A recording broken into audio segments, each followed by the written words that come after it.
A partir de este momento comienza la parte editorial de Platica con Ángel, correspondiente al jueves 27 de febrero del año 2025. El título es este. Y ahora, ¿qué sigue? Lo repito. ¿Y ahora qué sigue? Esto tiene que ver no solo con esto de Pemex, sino con lo que ha pasado con estos turistas que los llevaron en clase premier a los Estados Unidos, 29 personajes distinguidos en el mundo del AMPA. Pero a la pregunta habría que agregarle qué va a pasar con la ley del nepotismo electoral, por ejemplo, que se discutirá la minuta que el Senado le envió a diputados. ¿Qué va a pasar? ¿Cuál va a ser la actitud de Monreal frente a eso? ¿Va a darle para adelante? Es decir, ¿se pondrá en contra de la anticientífica? Porque ya van dos planteamientos de la anticientífica en contra de lo que hicieron en el Senado. La primera fue, como diría Paquita, la primera por coraje, la segunda, ¿por qué? A ver, por capricho. Y así se va a seguir la anticientífica, la tercera por placer. La primera, ¿cuál fue? Bueno, dice, yo intenté, yo la puse el 27, pero pues así es la democracia, pero lo bueno es que quedó en la Constitución, dijo ella, no le quedó otra cosa. La segunda es cuando dijo hoy por la mañana, bueno, dice, yo les digo, espérense, hombre, al 36, son jóvenes. Serio van dos, y así le han hecho en las dos. Particularmente tres personajes de la picaresca política mexicana. Félix Salgado Macedonio, un hombre más conocido por sus actos de acoso sexual y violaciones y por sus pedas o sus borracheras, si gusta usted, un hombre vulgar. Miren, por razones de lo que quieran ustedes, cuando él fue senador la primera vez, ahorita está repitiendo, lo reeligieron, él estaba en el tercer piso, o creo que debe estar todavía ahí en el área de Morena, y los viernes, como saben, no hay sesión en las cámaras. Entonces, llegaba un grupo de fascinerosos, gañanes, gente corriente, vulgar, igual que él, se metían a su oficina y a poner a todo volumen la música. Y había pues ahí dos, tres damas de las que les gusta darle gusto al cuerpo, y órale, y era casi una pachanga. Aquellas personas que estábamos en el mismo piso trabajando, teníamos que ir a pedirle a resguardo, que así se llama el conjunto de guardias. Señores, díganle a esta gente, por favor, que le bajen al volumen, hombre, todavía es horario de trabajo, entonces ya llegaban, señores, por favor, sí, cómo no, pero a la media hora estaba otra vez a todo volumen, pisteando y la pachanga. Ese es el senador Salgado Macedonio. ¿Por qué no fue candidato él? ¿Por qué le quitaron la candidatura? Por un agregado que se puso en la ley correspondiente. Por el mismo Morena, López Obrador exigió que se pusiera eso. ¿Cuál es ese requisito? Que cuando en la precampaña un precandidato no rindiera cuenta detallada de las fuentes de recursos y el uso dado a estos recursos, perdía la candidatura. Y vean ustedes que a los primeros dos candidatos que se les aplicó eso fue a dos candidatos de Morena. Un señor que era candidato para el estado de Michoacán, Morón, creo que se apellidaba, alguno de los grillos ahí de la CENTE o alguna cosa así, y a Félix Salgado Macedonio. Oiga, pero que no se puede. Señores, pero si ustedes fueron los que promovieron esto. Por eso hay que pensar cuando hacen propuestas, porque probablemente en poco tiempo se les revierta, ¿verdad? Es impresentable este hombre, pero es compadre de López Obrador. Tengo entendido que es padrino del hijo menor de este, debe ser un joven ahorita, no sé si adolescente o cuántos años tenga este personaje, que en las redes lo han hecho personaje por las fotos que suben de él en condiciones más o menos etílicas, diría el clásico, ¿verdad? Entonces, pero luego está el hermano de la familia Monreal, que son 14 hermanos, y a cualquiera de todos muy sinvergüenzas. Ya fue el mayor, Ricardo, o si no es el mayor, pero ya fue gobernador. Es gobernador uno de los hermanos y ahora este que es el senador, pero era alcalde de Fresnillo, el municipio de Zacatecas, y también quiere. Y no obstante la declaración de la anticientífica dijo, yo voy.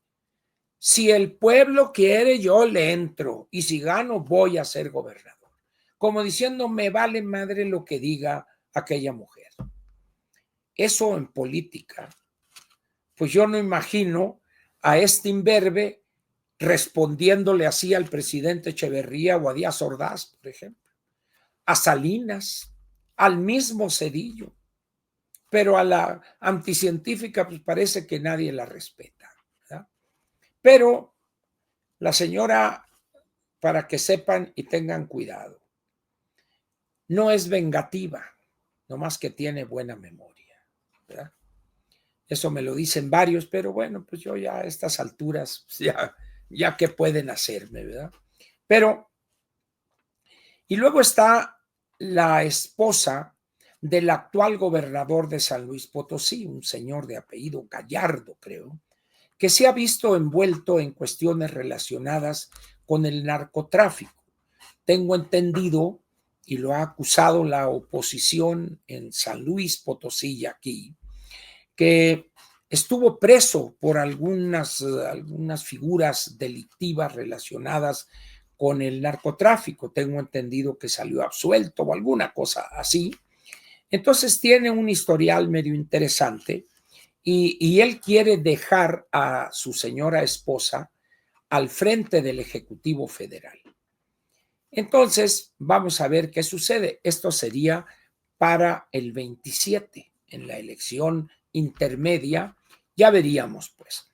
Pero son esos tres los casos obvios o los casos más emblemáticos, vamos a decir, de esta lucha en contra de lo que llama la anticientífica el nepotismo electoral. Y ahí entran cosas, pues, de repente aparece el apellido de la señora Luisa María Alcalde, que ha sido diputada, ahora es, dice ella, es dice nada más porque el control lo tiene Andy, presidente del partido, pero antes fue secretaria de Gobernación, antes secretaria del Trabajo y antes diputada federal, etcétera, etcétera. La hermana ha sido todo, Berta Alcalde. El padre es un conocidísimo abogado laboral a favor de los trabajadores y hay una historia negra también ahí en torno a él y sus demandas excesivas que ha llevado a algunas empresas a una situación financiera débil o muy débil, ¿verdad? Luego tenemos los Batres, pues, que saltan de aquí a allá, para allá, más para allá, y que son unos personajes y la que está dando mucho de qué hablar por su incapacidad, por su ignorancia, es la ministra de la Suprema Corte. Hoy en la mañana, por ejemplo, se pitorrearon de ella por una tontería que planteó, empezando por la señora Loreta Ortiz, creo que es, sí.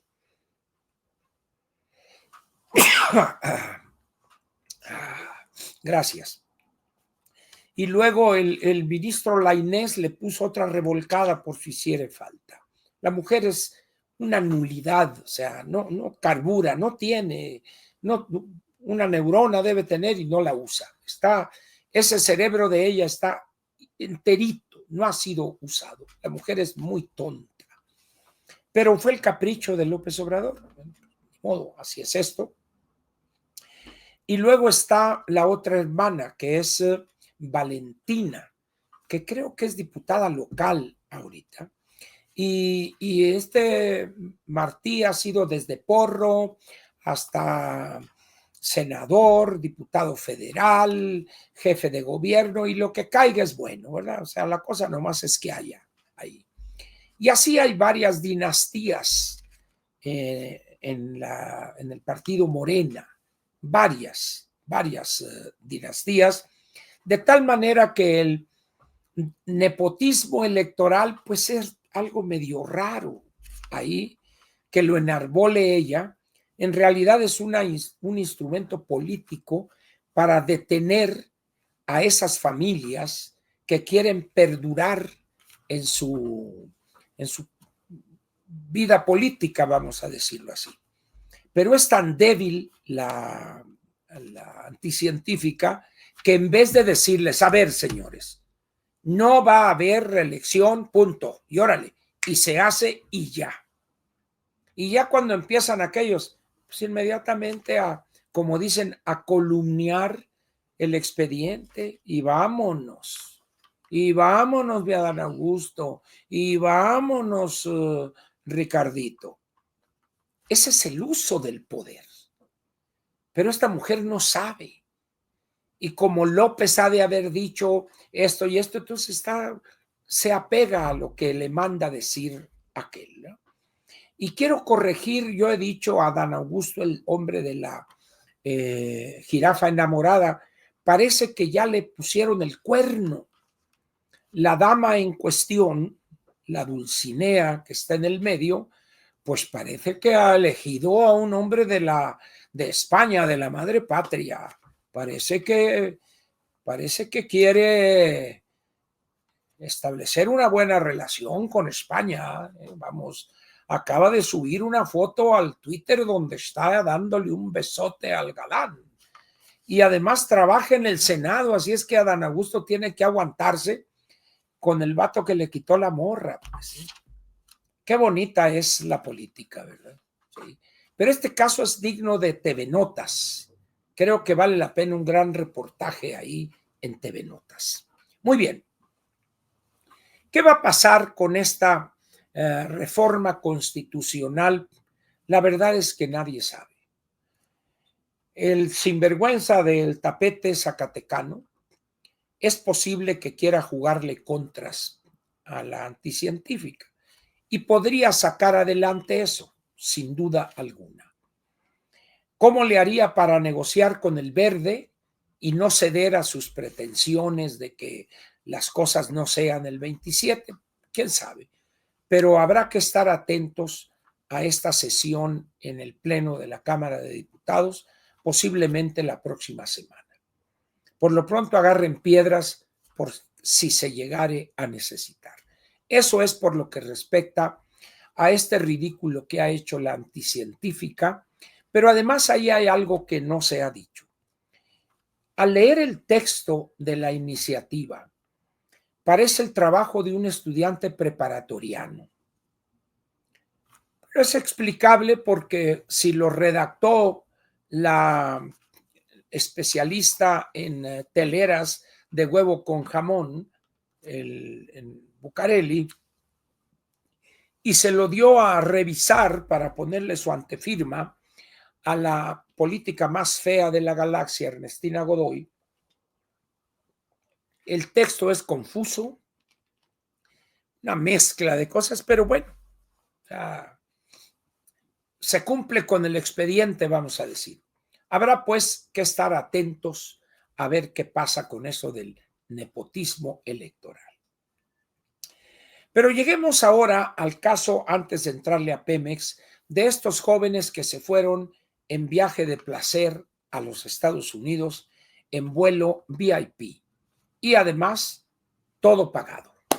Muy bien, o todo incluido si gustan ustedes. Algunos de ellos ya les tienen todo un proceso ahí.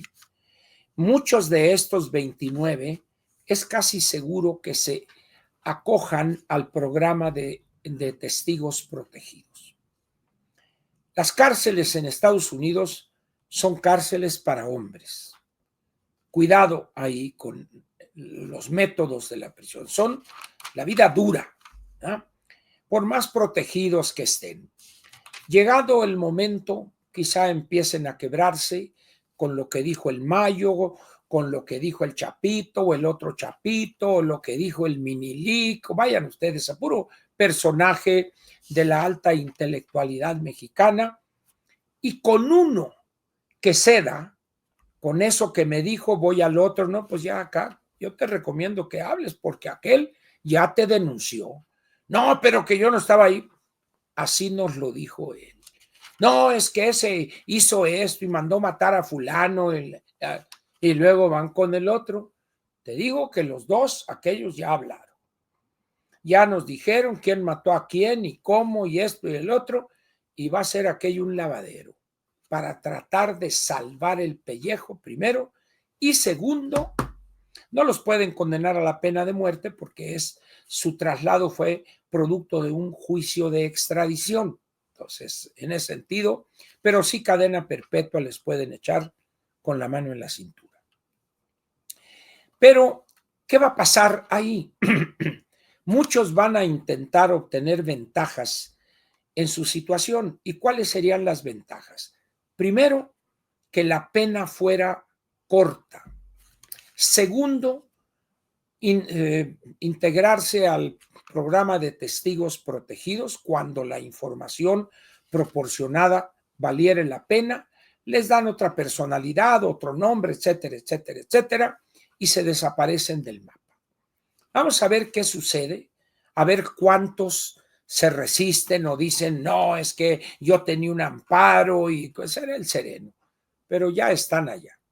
Y para que los devuelvan, diría mi papá, qué pelón está el coche, mi hijo me decía, ¿no? Entonces, le van a hacer allá, van a hacer fiestas allá con don Ismael, como le dirían ellos, con el Mayo Zambada. Entonces, se la van a pasar bien. Esto es un decir, ¿no? Es un decir. Van a enfrentar lo que es una verdadera cárcel. Y ahí, pues las probabilidades de que se quiebren son muy altas. Ahora bien, no hay que caer en de que los peces gordos y que los que mandaban, esos ya tienen muchos años en que ya no están en la primera línea de la operación de los grupos. Ya no. Ya hay otros que están decidiendo y están operando. Es más, en muchos casos, cuando surge alguien que sea muy visible, la estructura que está ahí, prefieren a veces entregarlos para que no la atención no se genere sobre ellos. No, no, no, ahí está el que quieres, órale, pues déjame trabajar. Eso es común en esos grupos. Entonces, pensar que con esto se acabó el problema en México, no, señores, apenas empieza. ¿Por qué? Los norteamericanos saben perfectamente que esto que está sucediendo, pues es un poco para contentarlos, para no me apliquen los aranceles. Trump particularmente no funciona de esa manera y saben que es el adversario, en este caso la anticientífica, ya está culiempinada. Es decir, ya dobló las manitas. Lo que le pidan va a hacer. Lo que le pidan va a hacer. ¿Qué es lo que podría, vamos a decir, a qué podría orillar esto? Yo tengo aquí cuatro casos, 4 líneas de acción para empezar. La primera, está obligada la anticientífica a un ajuste profundo del gabinete, sobre todo empezando por aquellos que tienen una sombra muy fuerte sobre ellos. Mario Delgado, Cuitláhuac García, Cuauhtémoc Blanco, Américo Villarreal, Rubén Rochamoya, el de Tabasco que lo hicieron cónsul en Miami. A ese no tienen que buscarlo, ahí lo van a agarrar en el consulado tranquilamente. cuando salga a comerse un hot dog o alguna cosa así, que vaya ahí a la calle 8 a echarse un platillo de moros y cristianos. Pero este gabinete que conformó la anticientífica, si se le puede llamar gabinete, no sirve ya. Las condiciones han cambiado, pero de una manera increíble. Ni sirve donde está Marcelo Ebrard, ni sirve Juan Ramón de la Fuente, ni sirve la reina de las teleras de huevo con jamón, ni sirve Mario Delgado, ni sirve este otro y este otro y este otro. O sea, ya no sirven esos, ya son antifuncionales, pues. Entonces, está obligada la anticientífica a hacer un ajuste profundo de su gabinete, en el cual debería incluir al director de Pemex, a la directora de la Comisión Federal. Historias de terror se cuentan en los pasillos de la Comisión Federal de Electricidad. Quitar a la secretaria de Energía, que no sirve para nada. Quitar al de Pemex, como digo, y así, un ajuste completo. Y si fuere tantito inteligente, que no lo es, la anticientífica, llamaría a personajes experimentados, sin partido si quiere, es decir, personas con cierta independencia, batallaría más, pero sería el momento de ella de hacer una especie de gobierno de coalición. Eso le granjearía y debilitaría a la oposición, más de lo que ya está. En esas condiciones, pues, esa sería la primera medida que tendría que llevar a cabo ya la anticientífica. Al único que dejaría y debería dejar es a García Harfuch. ¿Por qué? Porque los gringos le tienen confianza. Sería un golpe muy duro y un pleito con el ejército quitar al general Trevilla, pero también podría echarse ese trompo a la uña. Pero ya sabrá ella cómo está la pesca allá adentro. Segundo, ¿por qué hay que reajustar el gabinete de una manera profunda para que 2 o 3 pierdan el fuero? Para que Mario Delgado, para que el otro en el gabinete, para que aquel gobernador pierdan el fuero, la protección del fuero constitucional y puedan ser fácilmente extraditables. Tercero, generar una cooperación estrecha y abierta, no vergonzante, con los Estados Unidos y sus áreas de inteligencia. No hay otra forma. No puede eludirse eso, mucho menos no debe eludirse. Y la cuarta es un rompimiento claro con el bulto. Es decir, ahorita o mañana, el último día de febrero, mañana, ¿qué es lo que deberíamos tener?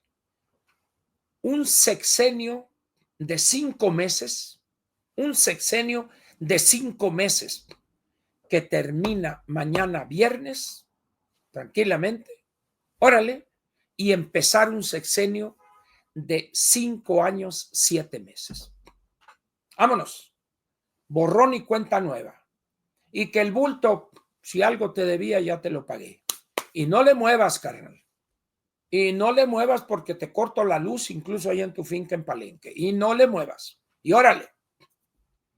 Si la anticientífica no toma las cosas en serio de lo que está enfrentando, la van a atropellar.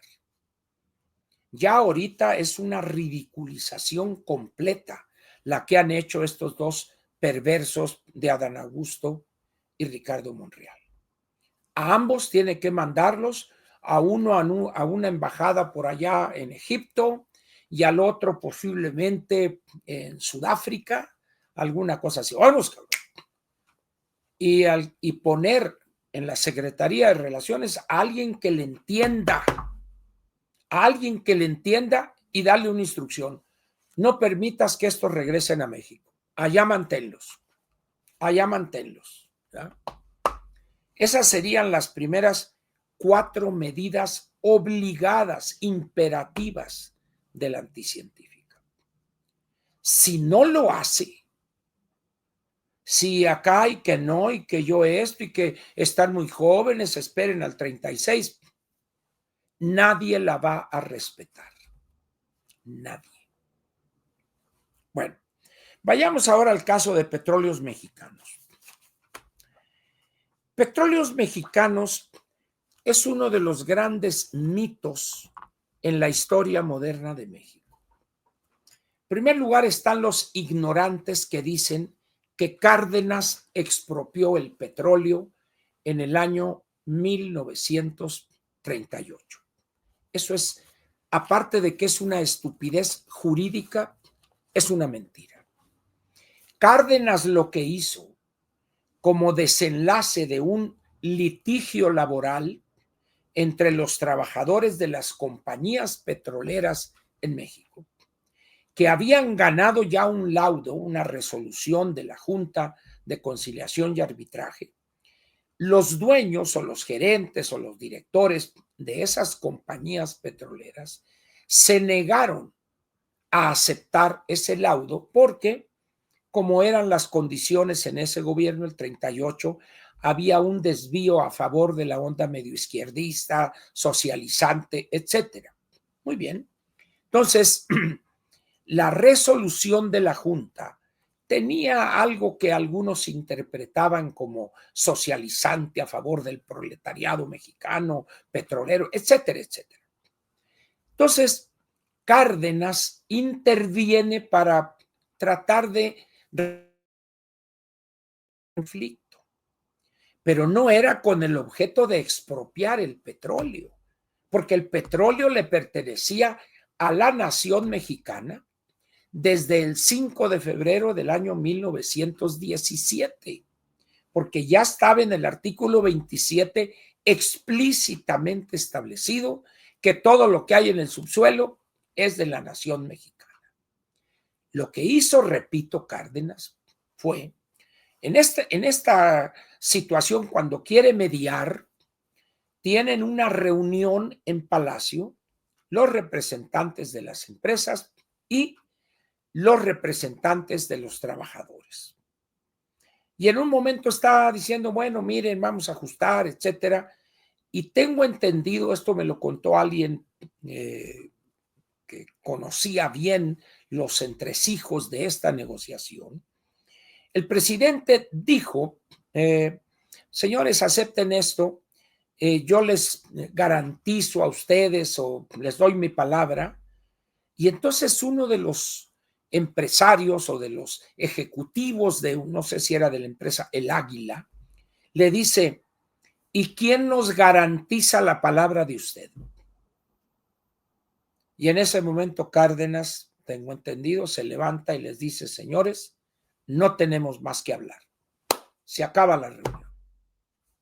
En ese momento empieza a elaborarse el decreto expropiatorio de todos los activos, ojo, no del petróleo, de los activos de las empresas petroleras. Muy bien, ya se les expropia eso, entonces empieza a trabajar, siguen las mismas empresas, porque la empresa Petróleos Mexicanos no estaba creada, se creó después, creo que a los 8 o 9 meses, una cosa así. Pero empieza los trabajadores, y ahí hay que decirlo, hubo un papel casi heroico de los ingenieros del Politécnico, que en la primera línea, recuerden ustedes que la carrera de ingeniero petrolero está en el Politécnico.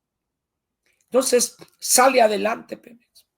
Entonces, los primeros años es un desorden completo. Y eso permitió o hizo posible una profunda corrupción.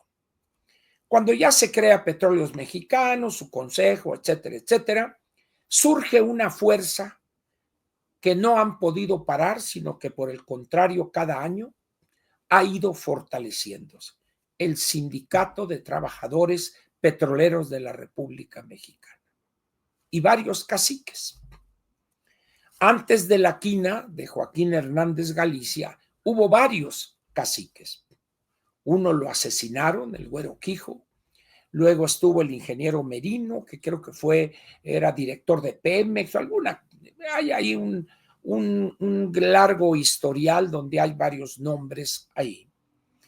Y Pemex empieza a darle al Estado mexicano lo que no tenía con las compañías petroleras: dinero en exceso. Porque ya las utilidades ya no se iban allá, se quedaban aquí.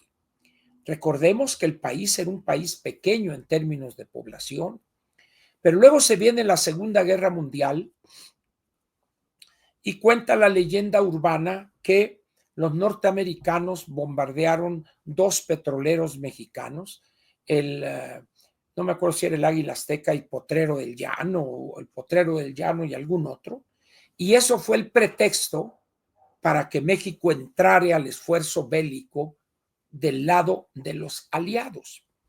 Porque han de saber ustedes que en el gobierno mexicano había un sentimiento antinorteamericano que se expresaba vendiéndole petróleo a los alemanes. Entonces, eso lo hacen los norteamericanos, dicen, para obligar a México a definirse en la Segunda Guerra Mundial. Muy bien. Viene una etapa de bonanza, no solo es el petróleo, sino es la amapola, la morfina para usos militares, etcétera, lo que ya hemos platicado aquí. Cárdenas sale de la presidencia, llega Ávila Camacho y empieza a partir del año 40, con la llegada o con la Segunda Guerra Mundial y luego Miguel Alemán, llega un periodo de industrialización incipiente. Y ahí va, y México empieza a modernizarse, hay recursos para salud, entra en operación el Seguro Social en 1943, hay recursos para la escuela pública, ya desde muchos años antes en el Porfiriato, Justo Sierra había promovido la educación pública, luego vino Vasconcelos, etcétera. Pero algo que permanecía invariable: la corrupción en Petróleos Mexicanos. ¿Y por qué no se atacaba a esa corrupción? Primero, porque a nadie le convenía y decía, bueno, quizá mañana me toque. Pero era tal el papel de Pemex, el chorro de dinero que le mandaba al gobierno federal para mantener una serie de programas, su estructura, etcétera. Petróleos Mexicanos llegó a aportar el 40% del gasto público del gobierno federal. El 40%. Ahorita debe andar en el 5 o 6%. De tal manera que Pemex era intocable. Era el factotum en muchas cosas porque era el que aportaba la firula. Pero empiezan las cosas a degenerar, el abuso de la corrupción, la sobrepoblación, un régimen de jubilaciones y pensiones onerosísimo, un servicio médico exclusivo para ellos, tienen su propio hospital, etcétera, etcétera. El sindicato, una fuerza imposible de reducir, entonces decía, pues mejor me pongo de acuerdo con ellos a ver cuánto me toca. Y eso llega un momento en que estalla esa crisis, cuando el 86 tuvimos que abrir la economía.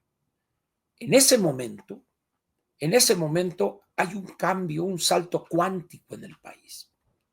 Y poco a poco el petróleo deja de ser la parte, vamos a decir, decisiva en las finanzas públicas. Empieza a bajar su participación. Y todavía duró del 86, no sé, 10 años, una cosa así, o un poquito más. Pero ya para entonces el sindicato se había envalentonado a tal grado que en una reunión en Palacio Nacional se atrevieron a gritarle al presidente de la República, licenciado Miguel de la Madrid Hurtado. La Quina, alzándole la voz, le dice: si cae Pemex, cae el país, cae el gobierno y cae el país. Pero así. Total que ahí se acabó, pero Salinas, que estaba ahí, jamás se le olvidó eso. Salinas, hombre inteligente, decidido, dice, piensa, si yo no acabo con me van a acabar a mí. Y Salinas, ¿qué hace a los 39, 40 días del inicio de su gobierno, que fue el 1 de diciembre del año 1988? El 9 de enero del 1989, a las 5 de la mañana, llegan varios camiones del ejército, sacan en calzoncillos a la Quina y a culatazos lo suben a uno de los camiones DINA del ejército, y habían puesto un cadáver ahí de un ministerio público que lo habían asesinado en Tamaulipas o alguna cosa así, y se pasó 11 años en la cárcel y lo dejaron salir para morirse de un cáncer. Ahí fue, vamos a decir, el intento más serio que hubo para reducir la fuerza del sindicato. No se pudo totalmente. ¿Por qué? Porque todavía seguía teniendo fuerza Pemex con su aportación al gobierno federal. Allá por los años 80, 82, cuando en el presupuesto no alcanzaban las cifras para las necesidades en educación, infraestructura, etcétera, se decía, súbanle $1 o $2 a la gasolina, resuelto el problema. Petróleos Mexicanos es el gran lastre que nos ha impedido tener un sistema fiscal moderno, verdaderamente dinámico y más justo que el injusto sistema que hoy tenemos. ¿Por qué? Porque nos acostumbramos a que el gobierno federal le aumentara el precio a la gasolina tranquilamente y nosotros seguíamos pagando nada o una cantidad muy pequeña de impuestos. Eso aguantaron, viene la apertura y empieza Pemex a perder fuerza. Y empiezan las maromas. ¿Qué hacemos? Hay que abrir. ¿Pero cómo? La soberanía y esto. Pero teníamos 6 refinerías, que son las que están ahorita funcionando, que integran lo que se llama el Sistema Nacional de Refinación, que con el yacimiento, mega yacimiento de Cantarell, petróleo ligero, se construyeron esas 6 refinerías para ese petróleo ligero. Pero prácticamente el petróleo ligero ya escasea. Entonces hay un problema porque estamos extrayendo petróleo pesado. Necesitamos invertir dinero que no tenemos y que tampoco lo da Pemex. ¿Por qué? Porque por la corrupción, por la sobrepoblación laboral, por su excesiva deuda, por su régimen de jubilaciones y pensiones, por su ineficiencia laboral, por la misma sobrepoblación laboral, por la falta de una tecnología moderna, nunca invertimos. Pemex llega a lo que es hoy una empresa quebrada, una empresa con 115, 120 mil o un poco más, poco menos, de trabajadores y empleados, cuando en las condiciones actuales podía funcionar perfectamente con 35, 40 mil, dedicándose a lo que le da dinero, que es la extracción. Los pasos son: exploro, perforo, extraigo y vendo crudo. Ese es el gran negocio para México. Las refinerías pierden las 6 cantidades industriales de dinero. Cantidades industriales. No hay dinero para equiparlas con las plantas estas coquizadoras para quitarle lo pesado al petróleo, etcétera, etcétera. No hay. Podríamos vender sin ningún problema 4 refinerías y que el sector privado hiciera con ellas lo que quisiera. O las cerramos y liquidamos a 20, 30, 40,000 trabajadores y vámonos, sin mirar atrás. Pero eso no va a suceder. Pemex, López Obrador le dio aproximadamente 2 billones de pesos y su situación no mejoró, por el contrario, empeoró. ¿Por qué? Porque con esa inyección de dinero no mejoramos, no cambiamos, sino que no alcanzó, no fue suficiente. ¿Qué hace Petróleos Mexicanos ahorita? Les voy a dar a ustedes unas cifras. Bueno, en los números del año 2024, Petróleos Mexicanos nos dice lo siguiente: perdió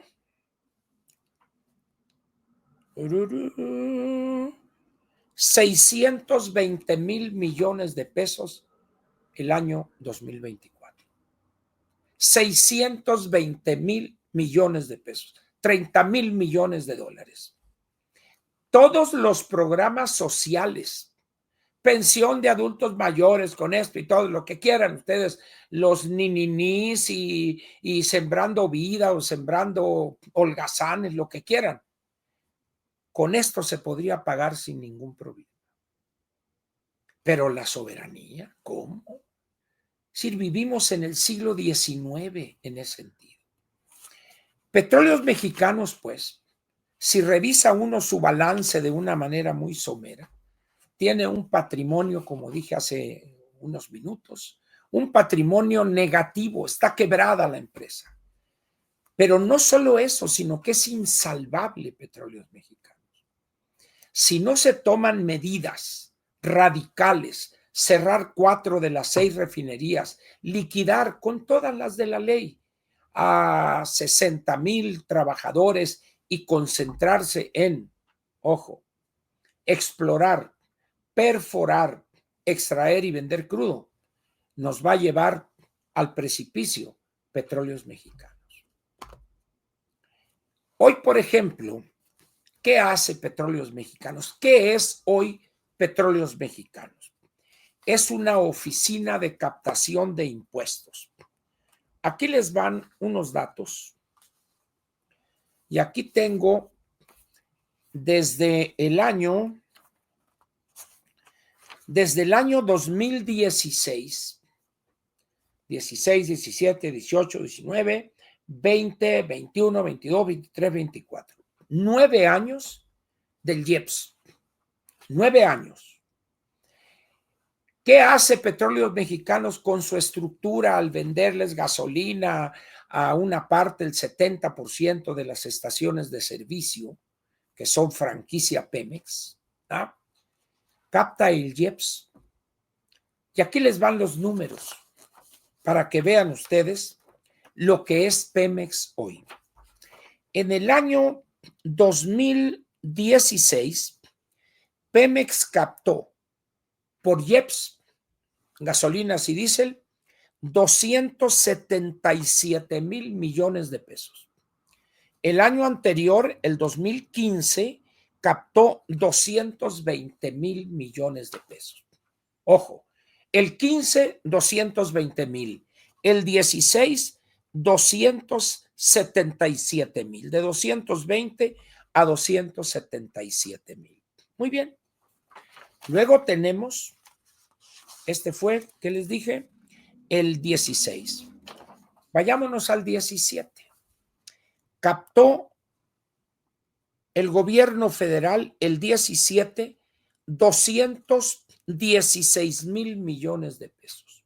El año anterior había captado 277,000, pero el año 2017 captó 60,000 millones de pesos menos. ¿Por qué razón? ¿Se acuerdan ustedes los desmanes de principio del 17? ¿Qué hace el gobierno? Juega con el IEPS. Por eso con los que dicen, es que el gasolinazo y eso. No, señores, no hubo tal gasolinazo en el 17. Y aquí están los números de Hacienda. De 277,000 millones el 16, bajamos 60,000 millones al 2017. Pero ahora vamos al 18. Último año del presidente Enrique Peña Nieto. El 2018 bajó a 187,000 millones. Es decir, aquellos 216,000 del 17 bajó a 187, prácticamente 40,000, 30,000 millones de pesos. Bajó. Muy bien. Vámonos ahora al 19, primer año de López Obrador. Primer año de López Obrador, que es el 19. 297,000 millones de pesos. 110,000 millones de pesos más. Ese sí fue un gasolinazo. El primer año de López Obrador aumentó la captación de IEPS 110,000 millones de pesos. Por eso esta gente no tiene ni idea las burradas que está diciendo. Pero vámonos al 2020. Vámonos al 2020. El 2020 no fueron 200, ¿qué les dije? 97, ya fueron 299,000 millones. O sea, 2 años, el 19 y el 20, donde casi juntó 600,000 millones de pesos de IEPS nada más. Se acabó los fideicomisos, dilapidó recursos a lo baboso. Dos Bocas y Tren Maya y que AIFA y lo que sea. Nomás en esos 2 años de IEPS fueron 600,000 millones de pesos de ese gobierno que no quería gasolinazos. Toma, 600,000 millones de pesos se echaron a la buchaca y los dilapidaron. Muy bien.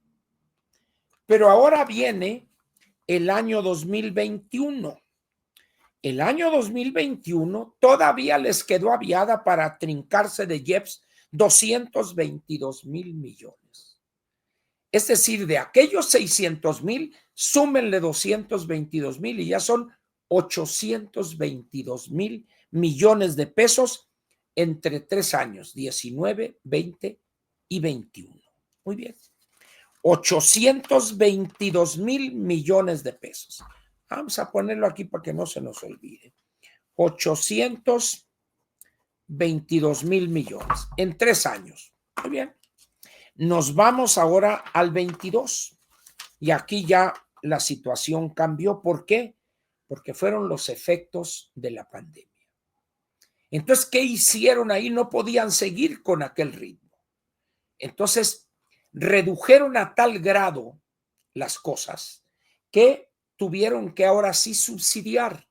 Comprábamos gasolina cara y no la podíamos aumentar de precio y eso castigaba el IEPS. Era un IEPS negativo, así se dice contablemente, de 80,000 millones de pesos. Quiere decir que de 822 le vamos a quitar estos 80,000 y nos van a quedar 742,000 millones de pesos. 742,000 millones de pesos en 19, 20, 21 y 22. Muy bien. Vayamos ahora al 23. 230,000 millones de pesos de IEPS a recuperarnos. Quiere decir que a 742,000 le vamos a sumar 230,000 y nos da 972,000 millones de pesos. Muy bien. Para que vean ustedes el gobierno que iba a poner la gasolina a 10 pesos. Ahora nos vamos al 2024. De 230, efectivamente. Vámonos ahora al 2024. 403,000 millones de pesos. 403,000 millones de pesos. Estos 403,000 es una cifra histórica increíble. El gobierno que dijo que iba a bajar la gasolina a 10 pesos y que no iba a haber gasolinazos. El año pasado, el IEPS lo proveyó de 403,000 millones de pesos. Si eso lo suman a los 972,000, el gobierno de López Obrador captó en 6 años 1,375,000 millones de pesos. De tal manera, pues, que aquellos que dicen es que el gasolinazo de los neoliberales, téngale bonito. Es increíble el saqueo que hizo López Obrador, su gobierno, con el IEPS en 6 años. En uno fue negativo 80,000 millones de pesos. En 5 años. Eso es lo que no dicen estos. Pero luego, vean ustedes, para completar esta historia de terror. Ahí les va. Resulta que de repente dicen ellos que el IEPS generan un estímulo. Dicen, no es cierto. El IEPS, hay un mecanismo para fijarlo al principio de cada año. El IEPS de la gasolina verde, de la Magna, no de la roja o de la Premium, ni el diésel.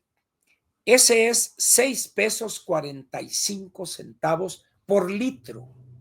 6 pesos 45 centavos. Muy bien. Es un abuso ese en las condiciones en que hay presiones inflacionarias que no ceden. Pero dicen, esta semana que está corriendo ahorita, le bajan 90 centavos al IEPS y queda en 5.55. Perfecto. Pero la semana anterior quedó en 5 pesos 36. Y la antepasada quedó en 5.51. Y luego vámonos para la otra, la de más atrás, quedó en 5.61. Y vámonos a otra semana más atrás y quedó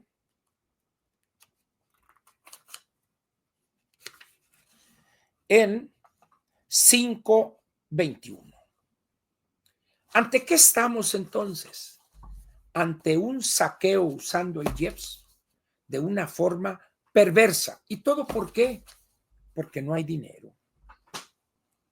Porque no hay dinero. De tal manera que este arreglo que han hecho con los gasolineros, que no sea más arriba de 24 pesos la gasolina verde. Muy bien. ¿Qué significa eso?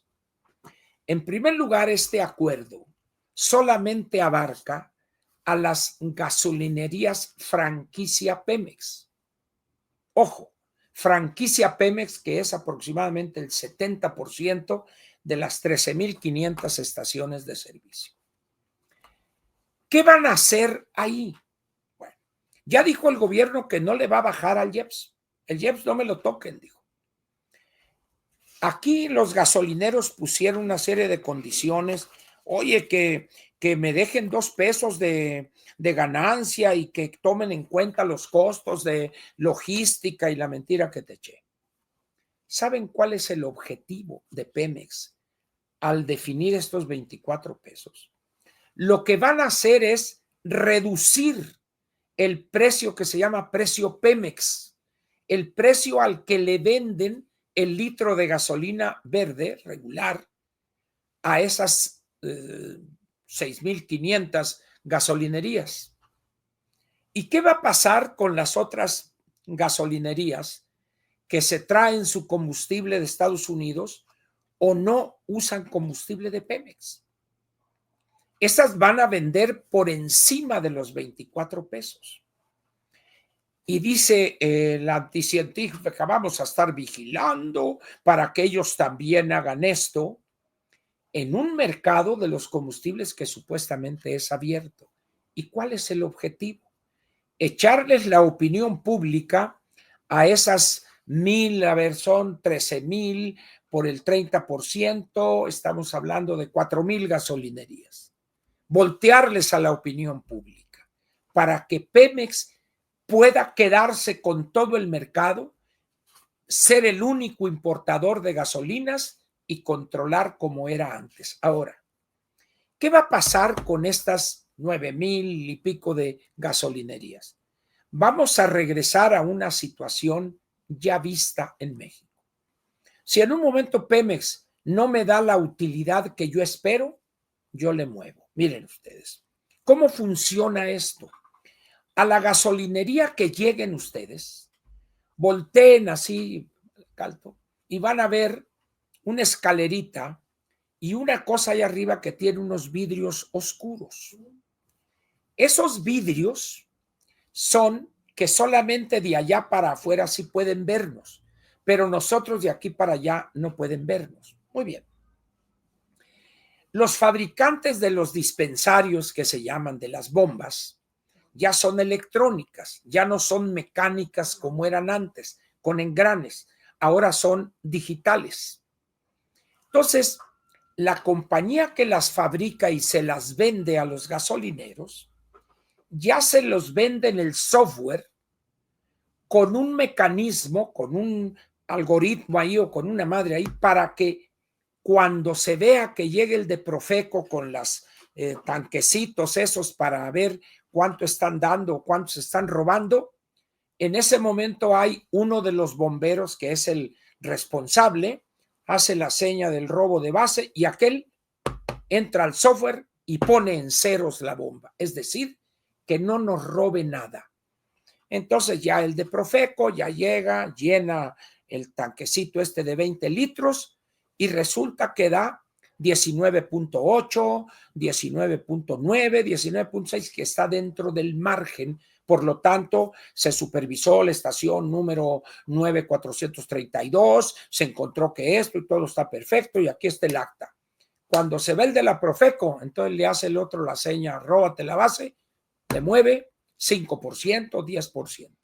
A eso vamos a regresar. Y eso lo sabe la Secretaría de Hacienda, lo sabe la Profeco y lo sabe la Anticientífica. Esa es la realidad que hay en Petróleos Mexicanos. De tal manera que eso de que era un mercado abierto, olvídense de eso ya. ¿Dónde va a cargar gasolina usted? Donde se la dan a 24.70, 24.75 o donde se la dan a 24 pesos o a 23.80. Usted sabrá. Nomás que le aclaro una cosa. Ahí donde se la dan a 23.80 o 23.50 le van a estar robando el 5 o el 8%. En cambio, si usted va a British Petroleum, va a Shell, va a Valero Energy, no le van a robar. Usted sabe qué es lo que va a hacer. En estas condiciones, pues, estamos viendo, como decía alguien, van de mentira en mentira.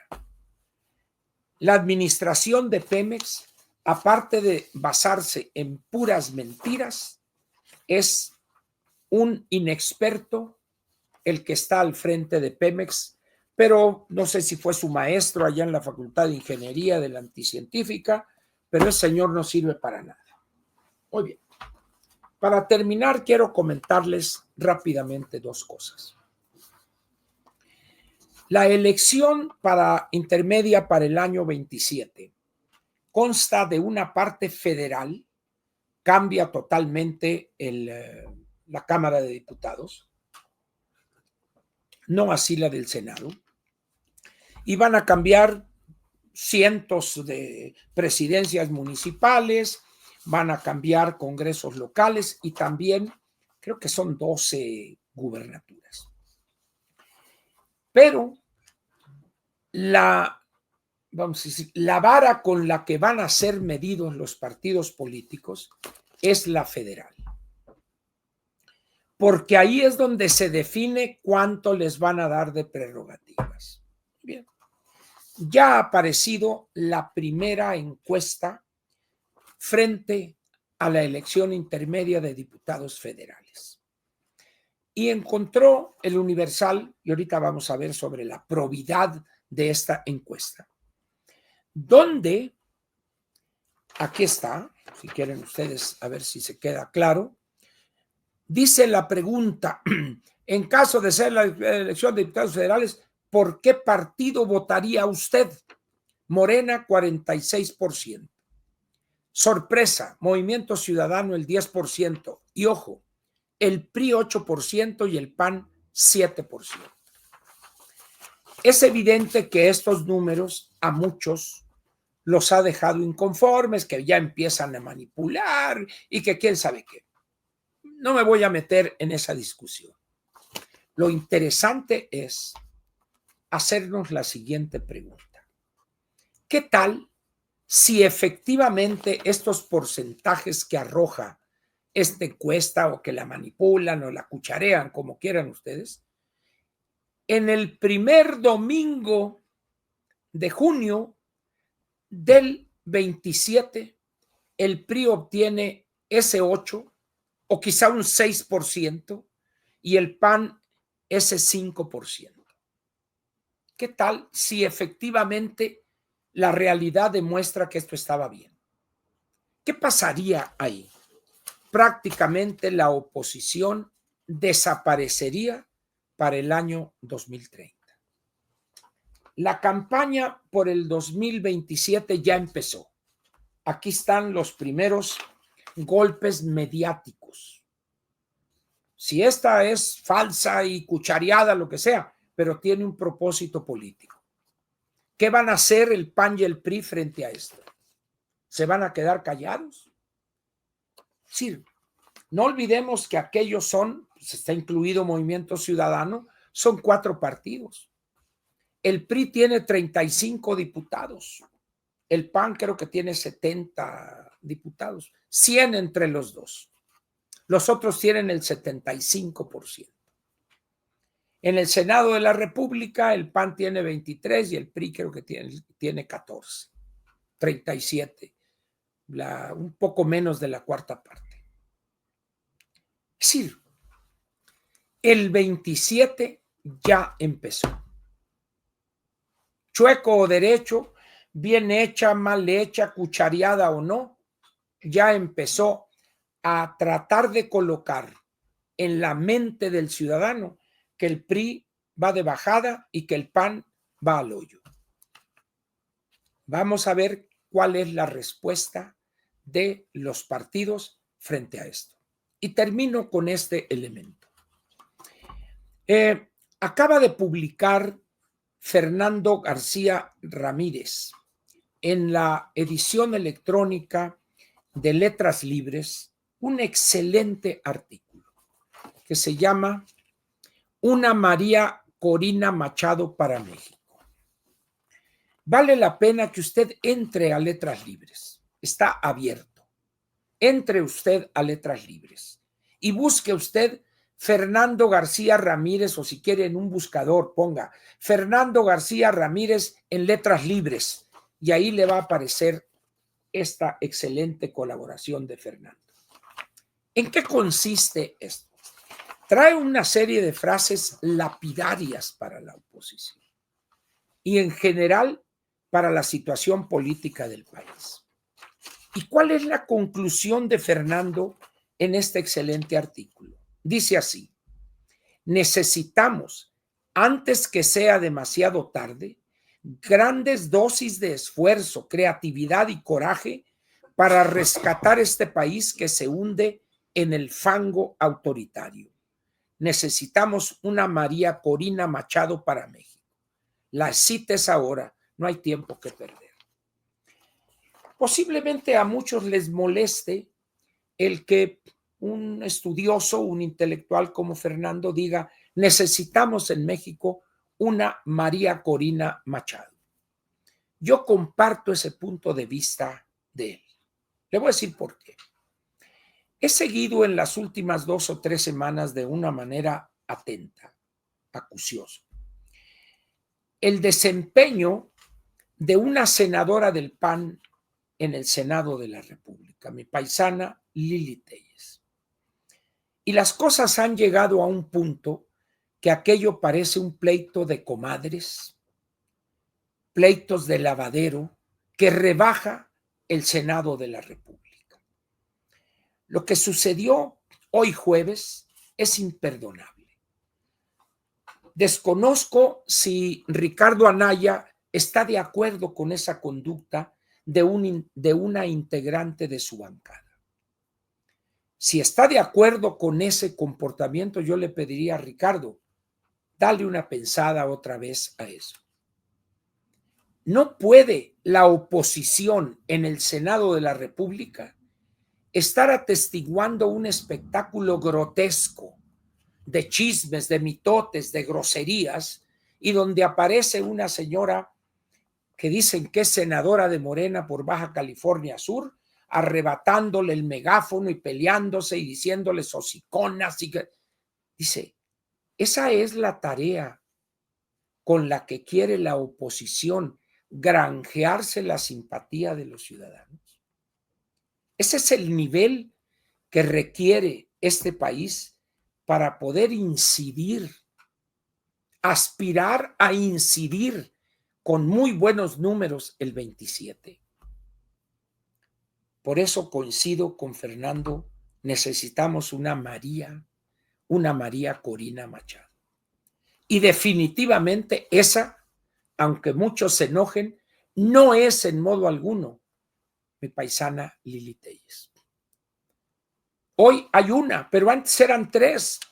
Kenia López Rabadán, la ingeniera Xóchitl y ella. Aquello era un espectáculo que rayaba en lo grotesco. Búsqueda del reflector, gritos, espectáculo, que la botarga, que esto, que lo otro. No hemos aprendido, no hemos procesado el resultado de la elección del 24, con todas sus sinvergüenzadas, con lo que gusten ustedes.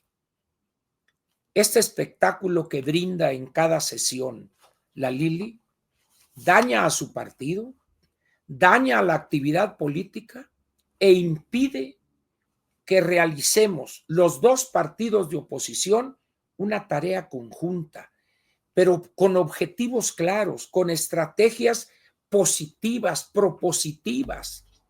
El Senado de la República parece unos lavaderos de una vecindad. ¿Qué tragedia es esto? En fin, lean por favor esta colaboración de Fernando en Letras Libres que se llama Necesitamos una María Corina Machado para México. Léanla, por favor.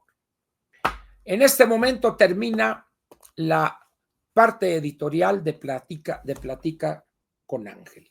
Perdón que me extendí, producción.